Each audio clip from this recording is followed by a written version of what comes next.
नमस्कार। आज हम जो भी जानकारी उपलब्ध है उसके आधार पर दुनिया के एक बहुत ही चर्चित और शायद सबसे उन्नत फाइटर जेट्स में से एक F-35 लाइटनिंग II की बात करेंगे। कहते हैं ये सिर्फ एक हवाई जहाज नहीं है बल्कि उससे कहीं ज़्यादा है।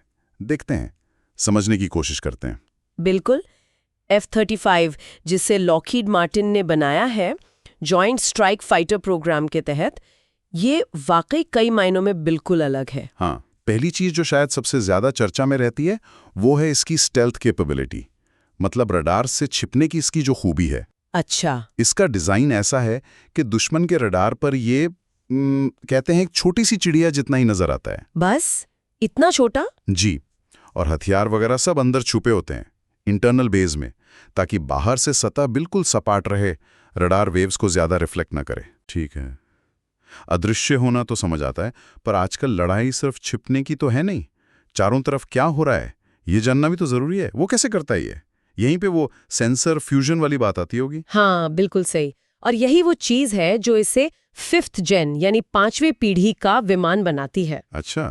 आप सोचिए, इसमें कई तरह के सेंसर्स लगे हैं। रडार है, इंफ्रारेड सिस्टम्स हैं, इलेक्ट्रॉनिक वॉरफेयर के लिए सेंसर्स हैं। ये सारे सेंसर्स जो डेटा इकट्ठा करते हैं, F-35 उसे फ्यूज कर देता है, मतलब एक साथ मिला देता है। कैसे? इससे पायलट को विमान के चारों तरफ, मतलब 360 डिग्री का एक पूरा कंपोजिट व्यू मिलता है रियल टाइम में। इसे कहते हैं सिचुएशनल अवेयरनेस। और इसका जो डिस्ट्रीब्यूटेड अपर्चर सिस्टम यानी डैस है, वो तो कमाल का है। डैस वो क्या है? उससे पायलट अपने हेलमेट डिस्प्ले के जरिए एक तरह से विमान के आर पार देख सकता है। क्या बात कर रही हैं? आर पार? जी हाँ, नीचे क्या है, पीछे क्या है, सब कुछ, कोई ब्लाइंड स्पॉट नहीं रहता। ये मैदाने जंग में जानकारी का ऐसा खजाना है जो पहले मतलब सोचा भी नहीं जा सकता था। तो ये तो वाकई में सिर्फ एक फाइटर जेट नहीं रहा, ये तो हवा में उड़ता हुआ एक इंटेलिजेंस हब बन गया। बिल्कुल, एक तरह से वही है। अच्छा, मैंने ये भी पढ़ा था कि ये एक ही तरह का नहीं है। इसके 3 मेन वेरिएंट्स हैं, F-35 A, B, C। ये अलग अलग क्यों हैं? क्या जरूरत थी? हाँ, ये भी इसकी एक बड़ी खूबी है, वर्सेटैलिटी कह सकती हैं। अलग अलग जरूरतों के लिए इसे ढाला गया है। जैसे F-35A जो है वो पारंपरिक टेक ऑफ और लैंडिंग वाला है, मतलब नॉर्मल रनवेज के लिए। ज्यादातर एयर फोर्सेस यही इस्तेमाल करती हैं। ठीक है, ये तो स्टैंडर्ड हुआ। फिर आता है F-35B। इसमें स्टोवल कैपेबिलिटी है, short take off and vertical landing. Short take off मतलब कम जगह से उड़ान, और वर्टिकल लैंडिंग हेलीकॉप्टर की तरह। जी हाँ, बिल्कुल। ये मरीन कॉर्प्स के लिए या उन देशों के लिए बहुत उपयोगी है जिनके पास बड़े एयरबेस नहीं है या जो छोटे जहाज़ों से ऑपरेट करना चाहते हैं। अच्छा, और तीसरा F-35C। F-35C खास तौर पर एयरक्राफ्ट कैरियर्स यानी विमान वाहक पोतों के लिए डिजाइन किया गया है। ओह, नेवी के लिए? हाँ, इसके पंख थोड़े बड़े होते हैं और लैंडिंग गियर बहुत मजबूत होता है, क्योंकि कैरियर पर लैंडिंग बहुत हार्श होती है। हाँ। वो कैटापुल्ट लॉन्च और अरेस्टेड लैंडिंग झेलने के लिए बना है। समझ गए। तो एक ही बेसिक टेक्नोलॉजी लेकिन अलग अलग रोल के लिए तैयार।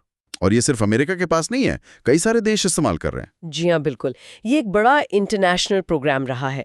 अमेरिका के अलावा UK, Italy, Netherlands, Australia, Norway, Denmark, Canada और फिर जापान, दक्षिण कोरिया, इजराइल, कई देश इसके पार्टनर हैं या खरीदार हैं। इजराइल का तो शायद अपना कुछ वर्जन भी है। हाँ, उन्होंने इसमें अपनी कुछ स्वदेशी टेक्नोलॉजी मिलाई है और उसे F-35I अदिर कहते हैं। लेकिन ये सब इतना आसान तो नहीं रहा होगा। सुना है काफी महंगा प्रोजेक्ट है ये, और इसमें दिक्कतें भी आई हैं। आपने सही सुना।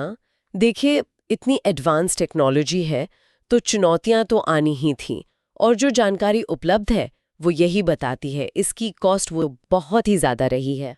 हाँ, वो तो है। प्रोग्राम में कई बार देरी हुई, शुरुआत में सॉफ्टवेयर ग्लिचेस भी काफी थे।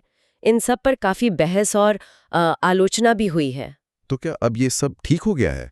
देखिए, इसे लगातार अपग्रेड किया जा रहा है। जैसे अभी ब्लॉक 4 अपग्रेड्स चल रहे हैं, जिससे इसकी हथियार ले जाने की क्षमता बढ़ेगी, सेंसर्स और बेहतर होंगे। मतलब इसे भविष्य के खतरों के लिए तैयार रखा जा रहा है।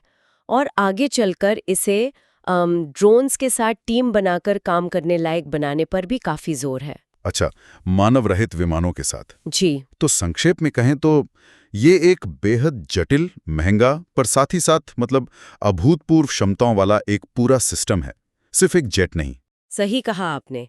ये एक नेटवर्क एनेबल्ड फ्लाइंग सेंसर है, कमांड सेंटर है और एक स्टेल्थ स्ट्राइकर भी, सब कुछ एक में। F-35 लाइटनिंग II वाकई हवाई युद्ध के भविष्य की एक झलक देता है। स्टेल्थ, सेंसर्स, नेटवर्किंग, सटीक मारक क्षमता, सब एक साथ। बिल्कुल। ये दिखाता है कि मॉडर्न वॉरफेयर टेक्नोलॉजी कितनी आगे निकल गई है। ये सोचना भी दिलचस्प है कि हाँ, और यह हमें सोचने पर मजबूर भी करता है कि जब विमान इतने स्मार्ट, इतने नेटवर्क कनेक्टेड हो जाएंगे, तो भविष्य के युद्धों का स्वरूप कैसा होगा? और क्या इस तरह की जो असाधारण क्षमता है, वो हमेशा अपनी भारी भरकम लागत और जटिलता को जस्टिफाई करती है? ये एक बड़ा सवाल है, जिस पर शायद आगे भी बात होती रहेगी।